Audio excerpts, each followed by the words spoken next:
we are organizing this program as the Association for Migration Research that is created in 2017 by a bunch of migration scholars and researchers whose aim is to improve critical thinking on migratory issues in and around Turkey. So today we are very glad of receiving Gerald Knaus in this interview, where we will discuss the EU-Turkey Statement, which will soon be its 5th year. Now I give the floor to Ekin, the research assistant of this project, to introduce Gerald and ask the first question. Gerald Knaus is the director of the European Stability Initiative based in Berlin. He is known as the architect of the EU-Turkey Statement. He studied in Oxford, Brussels, and Bologna, taught economics in Ukraine, and spent 5 years working for NGOs and international organizations in Bulgaria and Bosnia-Herzegovina. He's a founding member of the European Council on Foreign Relations and was an associate fellow at the GAR Center for Human Rights Policy at Harvard University. In 2016-2017, he was a Mercator IPC Senior Fellow in Istanbul. He is based in Berlin and Istanbul and writes the Rumeli Observer blog. Welcome again. For the first question, you're known as the architect of the EU-Turkey Statement. Can you tell us more about the process leading to the statement? What were the expectations of the parties, priorities of the parties, and what were the conflict points among the countries? Well, that's a big question because, of course, it took a very long time to get from an idea to a declaration that then had an impact. Perhaps I should say something about the introduction that you made. It misses perhaps the most important fact, which is that I lived in Turkey for 7 years. And so I've been working on Turkey-EU relations with my colleagues for many, many years, and we had worked in particular in the field of visa liberalization. My colleagues and I had long made arguments in favor of lifting the visa requirements, first for all the Balkan countries, then for Ukraine, Georgia, Moldova, and Turkey. And so we had a lot of contacts through this work, arguing for Europe to lift the visa requirement, both with politicians and civil servants in Turkey and with people in ministries of interior around Europe. Now, when the big crisis in 2015 really became visible to Europeans, because the crisis had been there for many years before in Turkey, but when Europeans realized, because a large number of people crossed the Aegean, that one could no longer just look away, that the fact that Turkey had become the country with most refugees in the world had consequences for the EU as well. At that moment in September, when the little boy Aylan Kurdi was found dead on the coast of Bodrum in early September, I wrote a paper with my colleagues that appeared already in September 2015, saying that EU policy was completely contradictory, counterproductive and dangerous. Because what was EU policy at that moment? There were a lot of people in some European countries, Germany in the lead, but also Sweden, Austria, which said that it was right to help Syrian refugees. They had seen the pictures of Aleppo being bombed. They had seen the picture of little Aylan Kurdi. And they said, basically, if Syrians reach Germany, they get protection. They will not be sent back. In fact, no attempt will be made to even send them back to other European countries. They deserve protection. So the German Chancellor mobilized the country, and almost 1 million people arrived in Germany within 12 months. They were housed. They were not in camps, wild camps. Children were going to school. There was a mobilization in society. But in order to benefit from this, you had to reach Germany. So you had to first get into a boat, risk your life in the Aegean, like the family of Aylan Kurdi, reach Greece, reach the mainland, cross the Balkans, cross through Hungary until October and then Croatia, get to Germany, and then you were welcomed and you were given protection. This had 3 consequences. It meant that a lot of people that didn't need to die were dying. we had in 12 months before the EUTurkey Statement in February 2016, in these 12 months before, 1,100 people drowning in the Aegean. And 360 were drowning in the 2 months before the statement, half of them children. So a lot of people died, and they would not have needed to die if there would have been a legal way for them to come to Europe. Secondly, this suggested what was the perspective? What was Europe going to do to sustain politically majority support? There was a sense of complete loss of control. People arrived, and there was a sense, because it was true, that whoever crossed into Europe just crossed all the way to Germany. It was difficult, it was painful, there was a lot of suffering, but in the end, everybody arrived, except those who died. And thirdly, this did not really help Turkey sufficiently, because Turkey still had millions of people. And a lot of the people who reached Europe through Turkey entered Turkey to get to Europe. So there was a lot more migration into Turkey as a result of the perception that if you reached Istanbul, or if you got in from Iran or from Iraq, and then you went to the coast, this was your chance to reach Europe. And my colleagues and I, we wrote this paper in September 2015, where we said there is a high human cost. This is not a strategy, and it is also very risky, because the images of loss of control could lead to a huge backlash in Europe. Because already then, European politicians like Hungarian Prime Minister Viktor Orban said, we know Europeans will want to stop this. The only way to stop it is by suspending the Refugee Convention, by pushing people back, by being brutal. And Viktor Orban said, we know how to do this. Australia has done it. Israel has done it. You build the fence, you send the navy, you push boats back, it will work. And we wrote, and you can find this report, it's called Why Nobody Needs to Drown in the Aegean. We wrote that this vision of Orban of getting rid of refugee rights and pushbacks and Australian methods at the EU border needed an alternative which was not just chaos. So what we suggested were three things. First, the EU should offer to bring people from Turkey through resettlement. This was done in Southeast Asia. So we had the examples in our head. We knew this was done with hundreds of thousands of people, the Vietnamese boat people. They were brought to America, to Canada, to Germany, to France after 1979. 600,000 in 3 years. So we said 500,000 people, Syrian refugees from Turkey, should be brought to Germany, but not chaotically organized.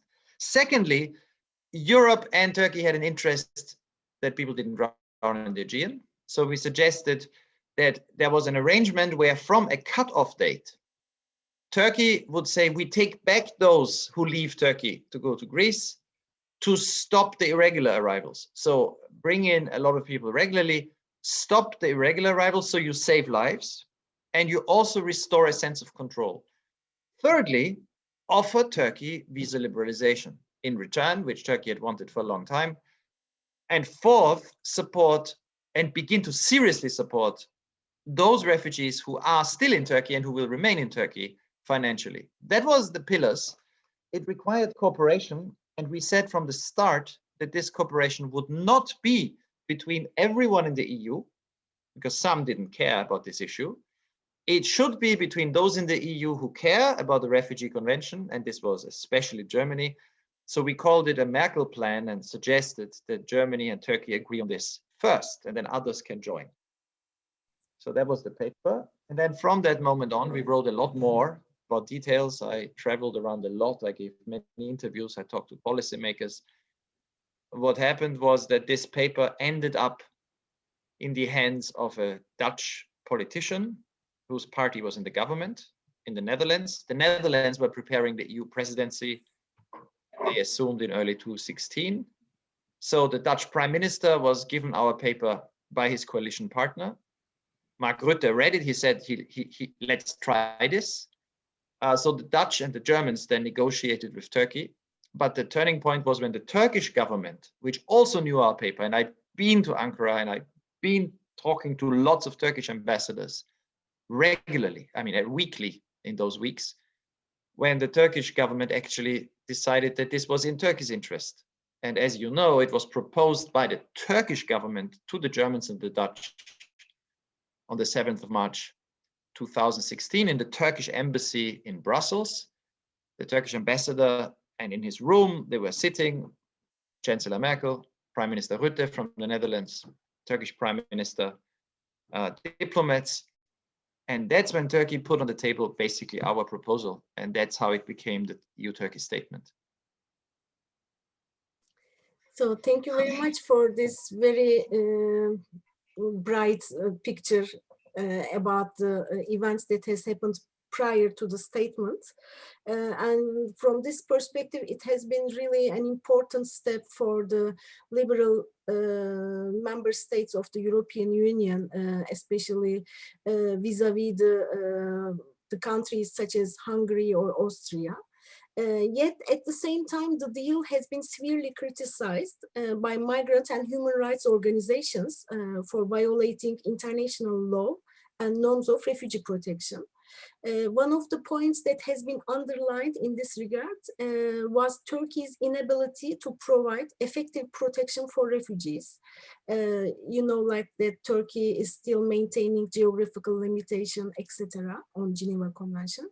And many people argued that Turkey cannot be considered as a safe third country for refugees to be returned to. In fact, refugees themselves also fought against this idea by suing the European Union. What is your take on this debate? Well, you're completely right. This was attacked very quickly from two sides. I mean, let's just put this. It was attacked from, on the one hand, by the far right everywhere in Europe. They said, why should we give Turkey money? You know, it's so easy. Let's just send soldiers and we stop the arrivals. So that's what Le Pen said. That's what the Austrian far right said. We don't need to take anybody from Turkey. We don't need to help anyone. And then you had a lot of criticism from human rights groups, Amnesty International, Human Rights Watch, refugee groups.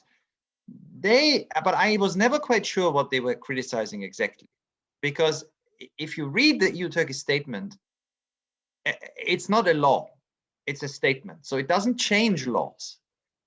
And it is very explicit that nobody can be sent back if in violation of EU law, which means in violation of international law. So you can't just send people back to Turkey if there is no guarantee that they have access to protection. I mean, it's in the agreement, it's in the statement, sorry, which doesn't change the laws. And that's why you could, of course, as you rightly said, go to courts. You could go to the European court, you could go to Greek courts, and people did. And that's fine. That's how the rule of law works. So the statement doesn't change EU law, doesn't change refugee law. It just simply says that Turkey is politically willing to take back those who, after a fair procedure in the European Union, in line with EU legislation, EU institutions, asylum service, and courts find can be returned. Now, I think on this, everyone should be able to agree.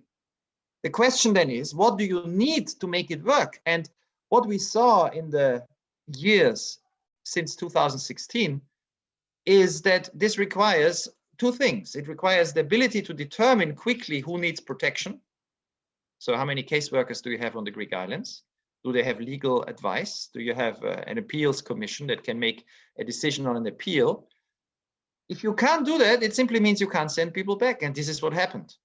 There has not been a mass expulsion of people from the Greek islands because it is hard to return people. So the law was working in that sense. What was failing was the ability to provide quick, fair decisions. And secondly, what was failing, and this we had looked at again in the case of Southeast Asia as well, if you return people, the European Convention on Human Rights and the jurisdiction of the European Court on Human Rights in Strasbourg has many judgments that say, if you return even an Afghan from Switzerland to Italy, you should know what happens to them in Italy. So the European Court in Strasbourg blocked such transfers. Turkey is a member of the European Council of Europe, of the European Court, so the same applies. So we said, if you want to return people, and who can you return? Let's take Syrians. If you want to return Syrians from Greek islands to Turkey, you need to first check that they are safe in Turkey. Now, as we know, the vast majority of Syrians are safe in Turkey. I mean, there have been more than 3 million Syrians in Turkey. And if the EU also provides support, FRIT, the Facility for Refugees in Turkey, social support, access to healthcare, which Turkey provides, access to education. Most Syrians in Turkey at the moment are better off than in some member states. So it's not that you can't be safe as a Syrian in Turkey. You can, of course. And you don't need, as long as it's checked that those who are returned to Turkey get protection status again, which is, as you know, not limited in time.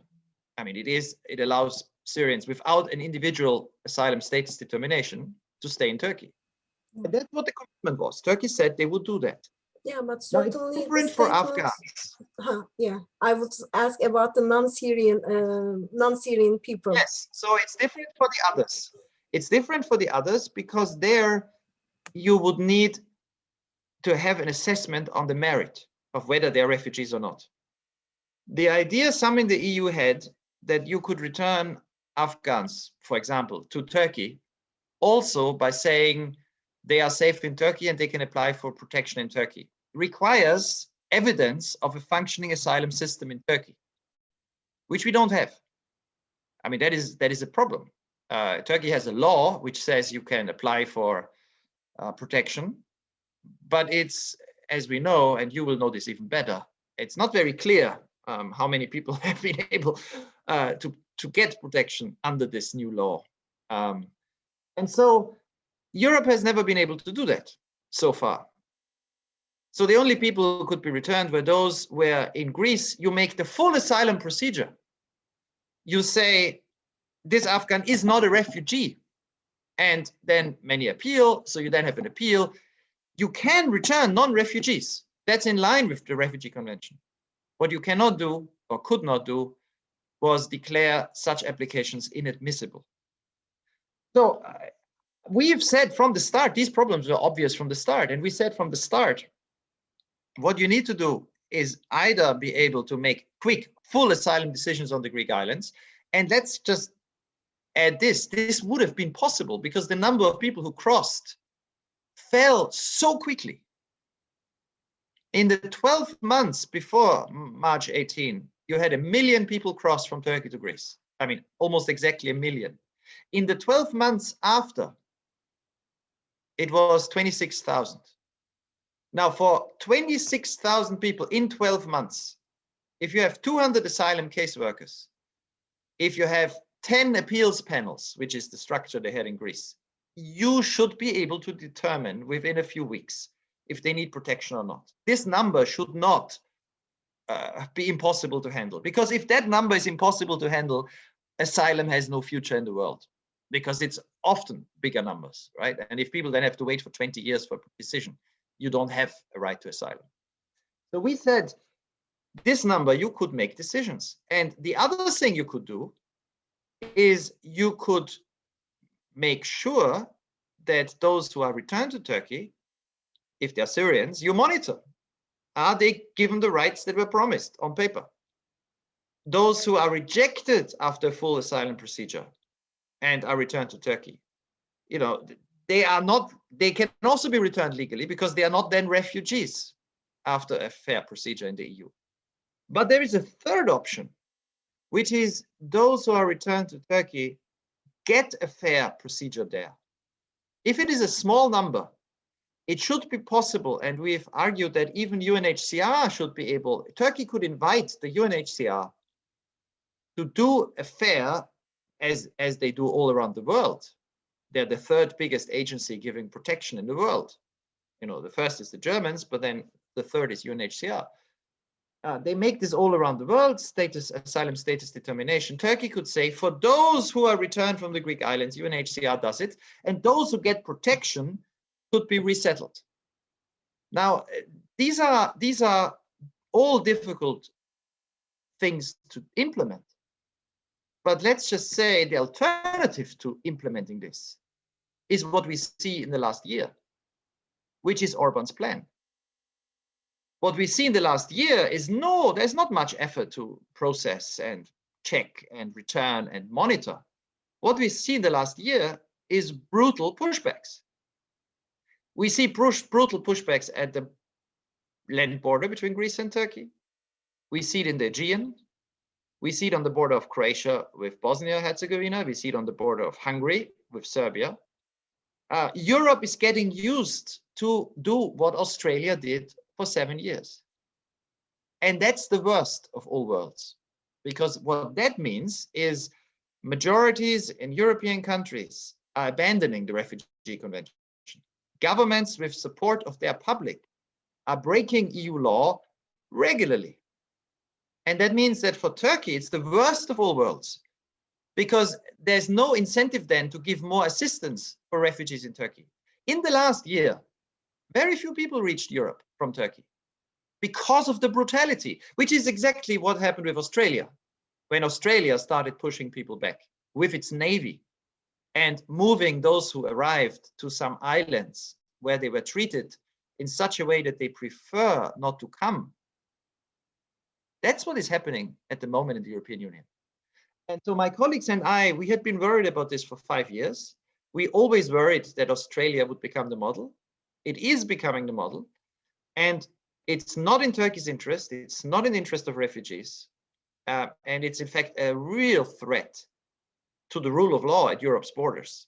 So we are now, as we are speaking, advocating, let's recreate a new EUTurkey statement. Let's have the guarantees. Let's have fast procedures on the Greek islands. Let's have monitoring in Turkey. Let's increase the assistance for refugees in Turkey. And let's start taking a larger number of refugees through resettlement from Turkey. If we might fail, but the alternative is the end of the Refugee Convention. Considering that it has been widely argued that the deal primarily puts the burden on Greece, how would you say that the deal has affected the inner EU dynamics and more generally the EU approach to migration in this regard? Well, that factually, let's look at the facts. In Greece, on the day of the agreement, so on the 18th of March, all the people from the islands were evacuated. And this could be done in 2 days. This, I think, should be done again. So you should have a new cutoff date, and the people who've now suffered on these islands for the last year, they should be evacuated to the mainland. And that could be done within a few days and accommodated on the mainland. This is what happened in Greece too. On the 18th, the agreement was you evacuate everyone, and from the 20th, people could be returned to Turkey, but not those who were on the islands. Greece then had an estimate, we don't know exactly, of 60,000, somewhat above 60,000 people, refugees or asylum seekers in Greece. But what then happened was that the European Union did two other things.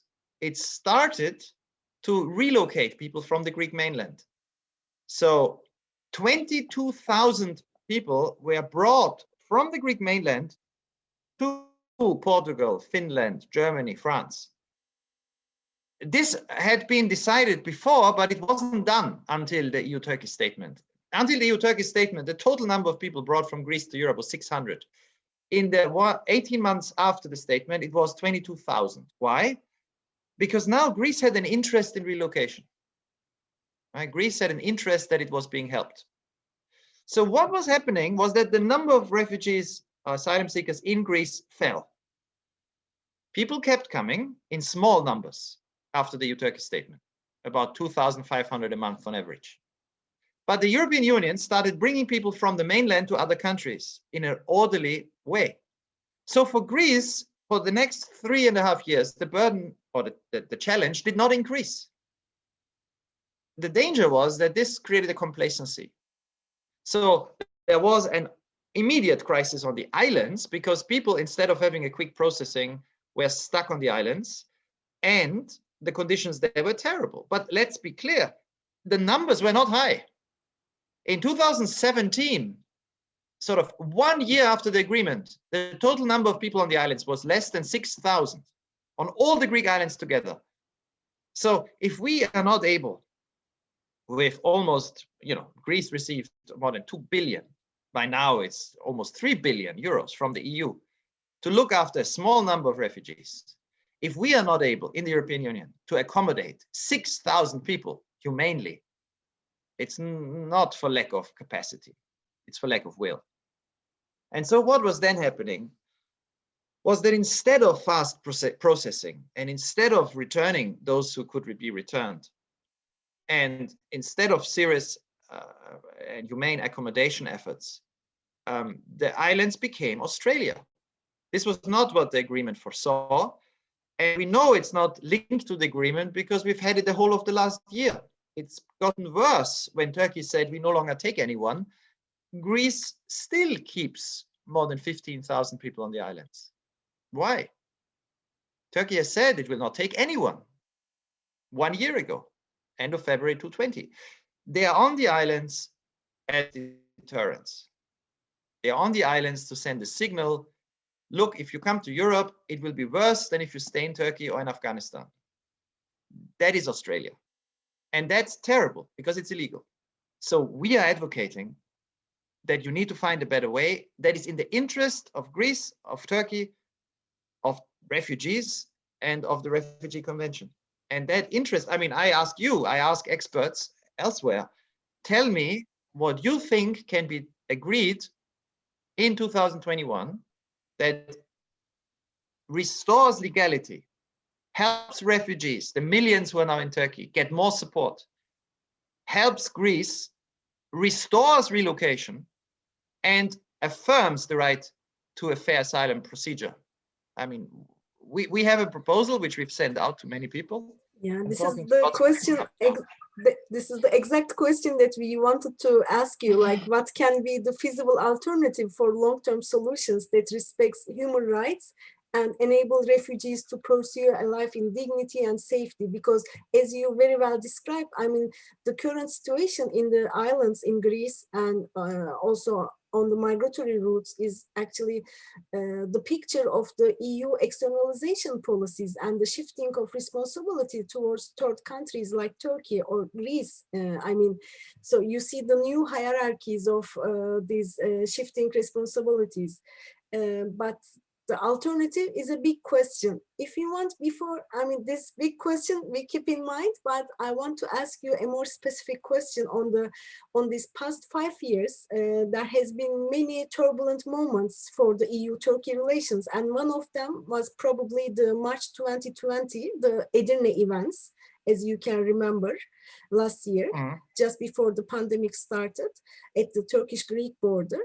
And it was seen by some people as the end of the plan, as the end of the EU-Turkey statement, because so far, both EU and Turkey has accused each other multiple times for not upholding their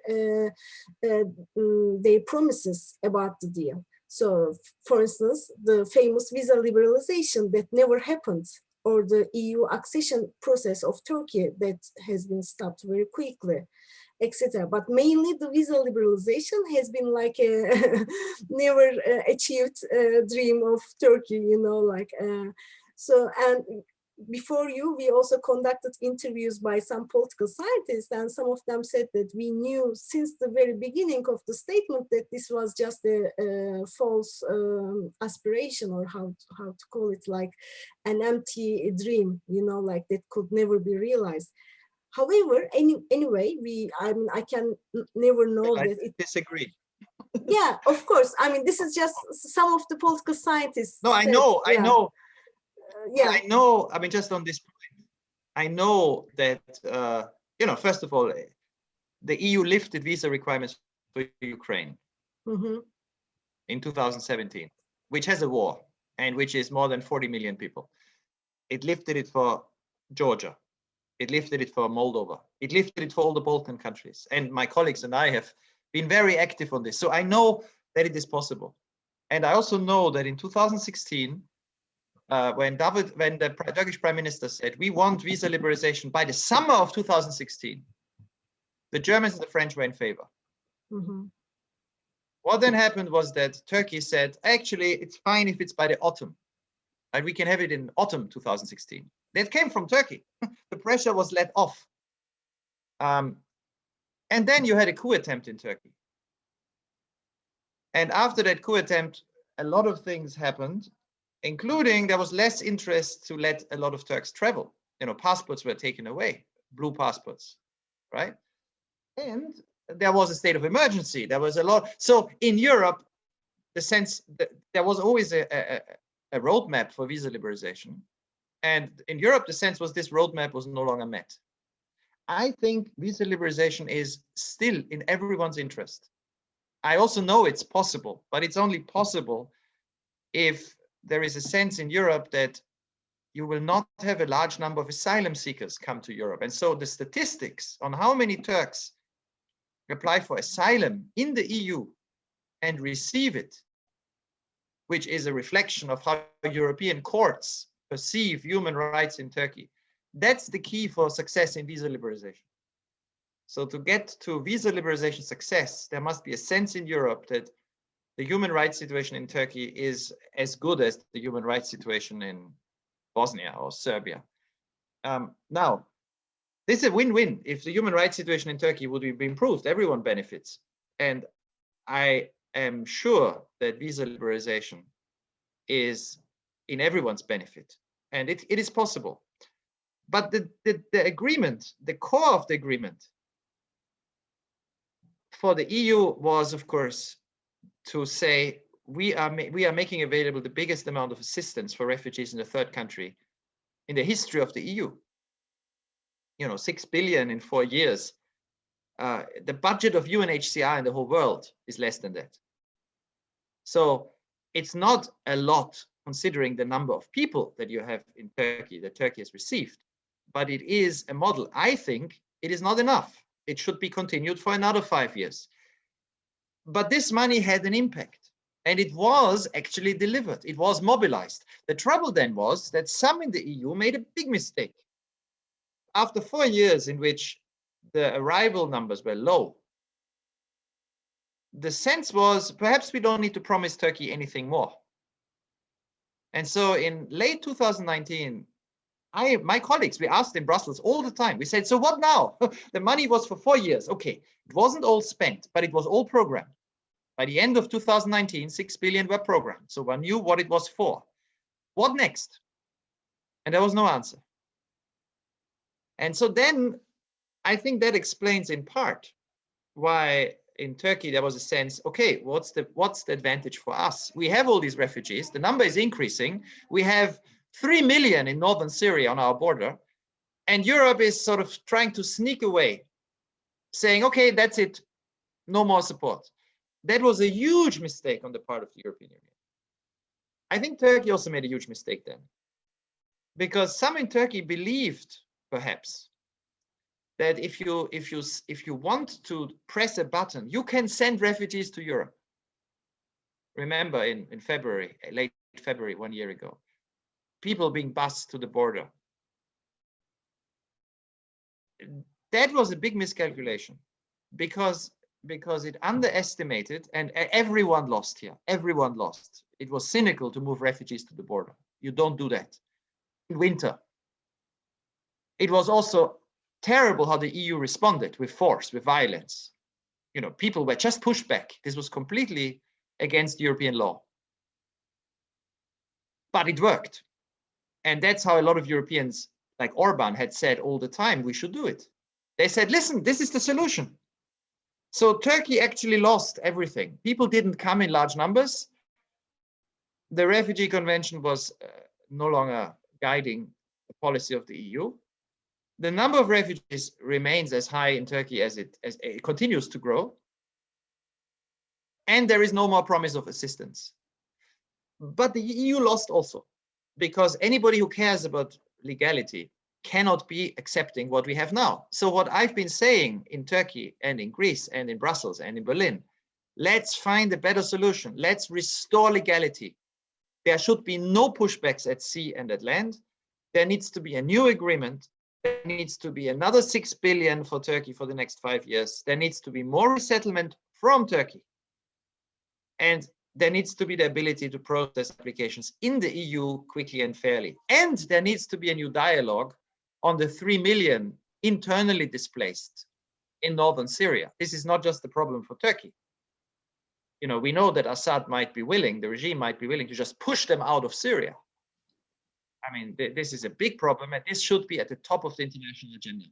So we've advocated that there is a new group created. You know, the big countries that care about refugees, today's US, it was different under Trump, but it's now true again, Canada, Germany, France, Sweden, and Turkey. And like in 1979 for the Vietnamese boat people, they need to get together and start thinking seriously what to do over the next 5 years for the refugees now already in Turkey, but also those in northern Syria.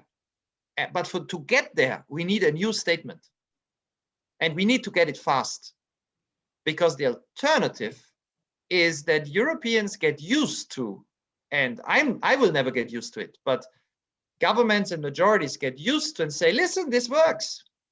We just build a high fence, we just send more soldiers, and the refugee problem is solved. It's not solved, except we give up our values. So you just talked about the future of the statement in this regard, but what I was wondering is that are there any lessons to taken by the parties, by the challenges faced since March 26 that will actually affect the future of the statement or the new statement in this regard? Well, I think 3 things are very important. First, we know the FRIT, the facility for refugees in Turkey, you know, it can be improved, but it showed also what is possible. You can actually, if you want to, identify projects and spend billions quickly. This can be improved. You can I think you can extend it also to help non-Syrian refugees in Turkey or asylum seekers. You can help the communities with the infrastructure they need. My colleagues and I, you know, have talked to many people, have visited projects in Turkey, and we also say in Europe that this challenge is not becoming smaller. You know, every year, it's hard to find exact numbers, but probably 100,000 children are born of Syrian refugees just in Turkey. I mean, it's growing. So the costs to Turkey don't end, and it's in EU's interest, it's in the humanitarian interest to help. So FRIT, you can learn from it, but it's actually overall a success, and it should be copied in other countries in the world too. The resettlement, it was too slow. The European Union only took 30,000 people from Turkey. The numbers were promised were much higher. Now, of course, with Corona, it's even harder, but there you should agree, and I've pushed for this in a new statement, on a fixed higher number per year. You know, this is still going to be symbolic in some ways because Turkey has millions, but it's not symbolic actually. If you take in those who need care, who are sick or who have already relatives in Europe, and you know, if you target those who will otherwise risk their lives or who are difficult to look after because they are sick and they are handicapped or others, this resettlement is a good signal. It should help. It should work. But the key thing is you must improve things on the Greek islands. But this is absolutely doable. You know, in the last year, the average number of people who crossed was a few hundred a month. Right? This was because of pushbacks. If you stop pushbacks, you will still not have an incredibly high number of people crossing, especially if you can then process their applications quickly. So the central lesson for me is, if we want to save the Refugee Convention, we need to find ways to decide fairly but quickly who really needs to stay. And then, of course, we need to restart relocation from Greece to other European countries. So there are lessons, but everything I'm proposing has been done somewhere.